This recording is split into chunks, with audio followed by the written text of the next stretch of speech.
To Bobby Marks, if you put the 5 days into which games he missed for those reasons, Kyrie is going to forfeit $816,000 in salary for the 2 games he missed this week. Stimulus checks, that is.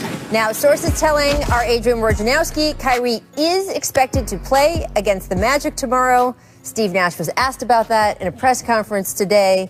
He had no details on how the reintegration would go. He said, I have no update on how Kyrie would get back reintegrated into the team to play tomorrow. So we will still wait and see. Welcome to The Jump. I am Rachel Nichols alongside Coach David Fizdale, 2008 Finals MVP Paul Pierce. And guys, coming up, we got Luka versus Giannis tipping off in less than 5 hours right here on ESPN. Oh, yeah. Later in the show, we will handicap the MVP race where these two are the front runners in Vegas. Woo!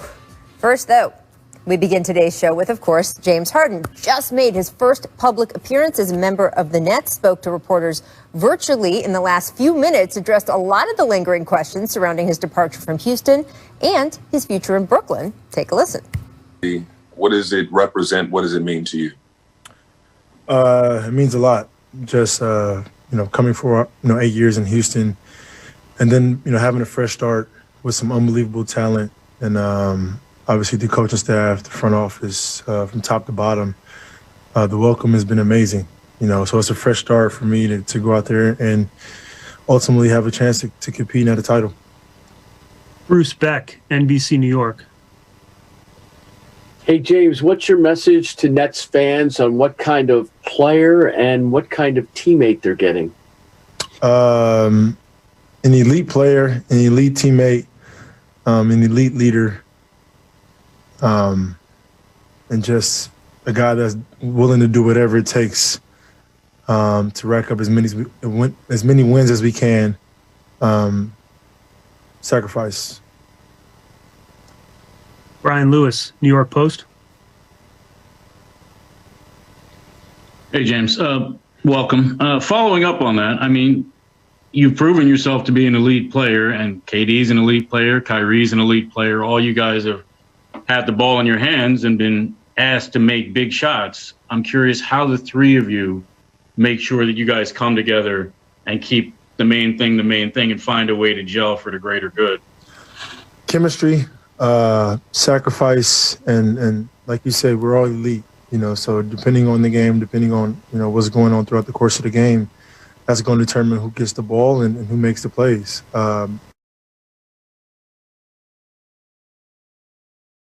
We're all unselfish, we're all willing passers, and we play basketball the right way, and that's all that matters.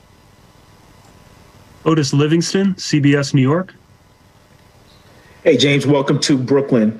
From your post-game comments after the Lakers lost to what your teammates were saying about you as far as being disrespectful and also you being held out of practice until a trade was made, it got pretty ugly at the end of your tenure in Houston. Is there any part of you that regrets the way that it ended?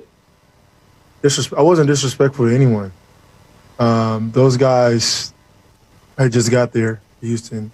I've been there for a very long time. I've been through all the ups and downs, with that organization. And I wasn't disrespectful towards anyone. I just made a comment, that the team as a whole wasn't good enough to compete for a title. And, at the stage of my career, right where I am now, that's what I would love, And so I wasn't trying to be disrespectful to anybody, especially not to the organization. And like I said, I'm excited to be here in Brooklyn. And, excited for a new start. But do you regret the way it ended, though? It's a place that you loved and you had so many highlights. Yeah, I regret because I'm not the type of guy to, I don't need the attention, especially the negative energy, the negative attention. Like, I've never been that guy. So there were some things I felt like out of my character. But the ultimate goal was to get somewhere, where I can compete. And here I am in Brooklyn. I have nothing but love and respect for that organization, that city, and everything that they've done for me and my family. Much respect. Hey, James. First and foremost, welcome to Brooklyn. Thank you. I guess you would know better than any of us in this room that, winning a championship is not easy, right? There's 30 teams. Of those 30, maybe 5 or 6 have real chances to win it. You've been part of those 5 or 6 for God knows how long since you've been in Houston. You've had multiple runs deep. You've had it with different players from Chris Paul, Russell Westbrook, Melo, Dwight. I'm just curious as to what gives you the confidence that this time around will be different and that this group can get it done. Obviously you got Kevin Durant and Kyrie Irving on the team. And then surrounded by those guys, you have really good pieces in DeAndre, Jeff, shooters, and Joe, Landry. You just look at this entire roster and it's built for any style of basketball you want. And then the coaching staff who, knows the game of basketball at a high level. You just add that all together and it's like, that's a legit chance right there. It was a no-brainer for me. Rachel Nichols, ESPN. Hey, James. Obviously, so many great players go without winning a title. There's guys in the Hall of Fame without winning a title. But how about you? How do you see your career in terms of how important it is to actually win that title, to complete what you want to do in basketball? It's not a guarantee to me coming to Brooklyn is, guaranteeing the title, Rachel. But I think for me, giving myself a chance is very, very important. At younger,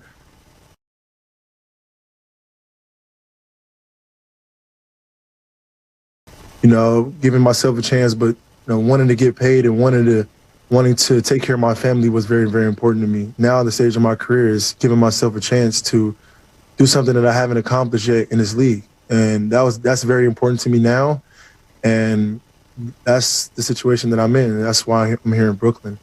I'm excited for the new opportunity.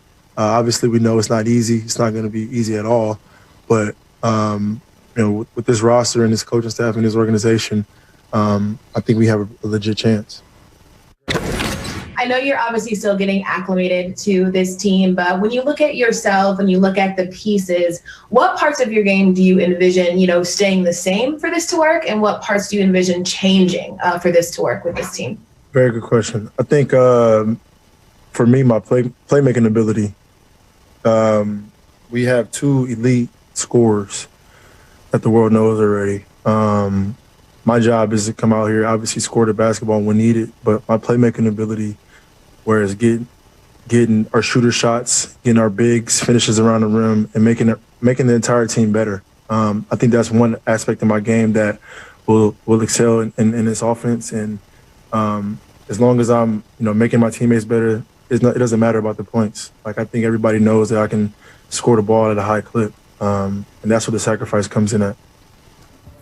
So a lot there, guys, to unpack. But I give James a lot of credit, by the way. He answered every question. There was no, I don't want to talk about that, or no comment.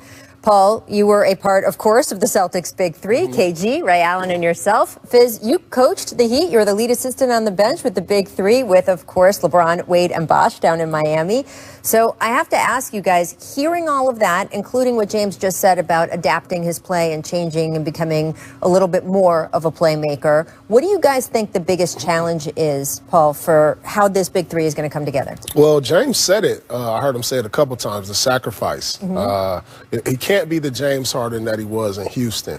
But my question is to the New Jersey Nets is the style of play. Jersey? The Brooklyn Nets. Where you going, man? They were Brooklyn Nets when you were there, Paul. We once said that we would never see a jump shooting team win a championship, then you had the Golden State Warriors. Right. And now you have 3 great one-on-one players. Is this the year that we have a one-on-one team style of play? That's who they are. Am I going to ask James to cut back door? Am I going to ask him to spot up? Am I going to ask the same of Kyrie? So my question is, what style of play? Can they be the first one-on-one team, ISO team to win? We have yet to see, and I don't know what style of play that's going to be, because you have to use these players to their strength. But the sacrifice, that's going to be the biggest things in James is going to have to do in order for this team to succeed. Yeah, and that's the word I kept hearing, sacrifice. And Spo used to have a great saying, sacrifice is easy until it's you. And so we're going to see if these guys are willing to sacrifice. And what does that look like? What does that mean? That means that time of possession with the ball as an individual. You got to make decisions.